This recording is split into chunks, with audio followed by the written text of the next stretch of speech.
আসসালামু আলাইকুম। আমার গাড়ি চালক ভাইয়েরা কেমন আছেন? আমরা গাড়ি চালাই এবং ড্রাইভার আমাদের নিজেদের প্রতি অনেক দায়বদ্ধতা আছে। যেমন আমরা যখন গাড়ি চালাই আমাদের পরিষ্কার পরিচ্ছন্নতা থাকাই হচ্ছে মূল উদ্দেশ্য।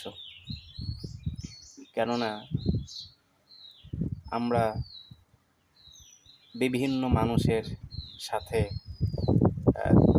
গাড়ি চালানোর ক্ষেত্রে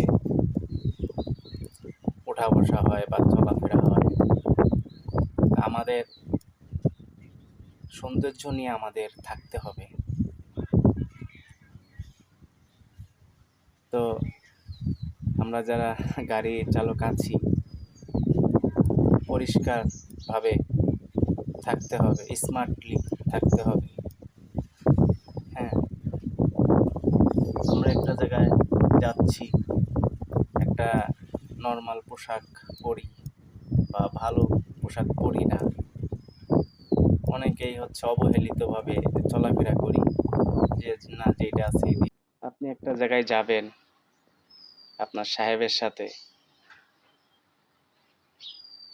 আপনার সাহেব একটা জায়গায় গেল দাওয়াত খেতে, যদি আপনার পোশাকটা নর্মাল হয় আপনার নিজের কাছেই খারাপ লাগবে।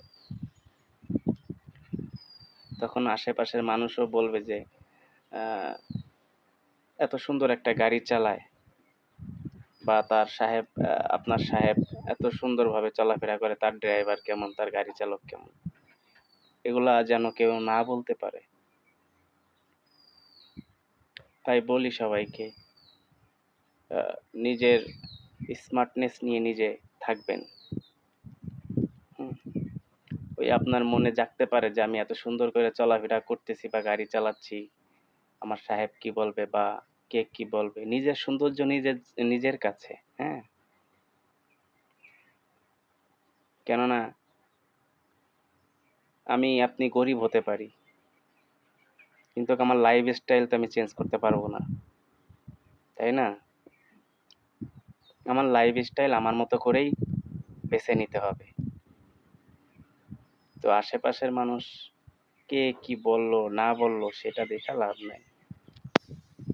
সুতরাং পরিষ্কার হাতের নখ, পায়ের নখ, হ্যাঁ, এগুলা কাটতে হবে।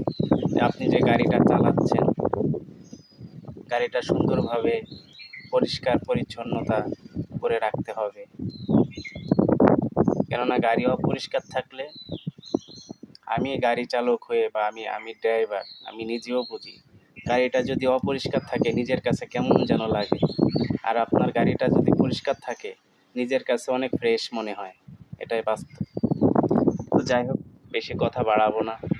তো সবাইকেই বলবো, গাড়ি চালক ভাইরা যারা আছেন, নিজের স্মার্টনেস নিজের কাছে। তো আপনি একটা জায়গায় যাবেন, তখন তারাও বলবে যে না অনেক সুন্দর।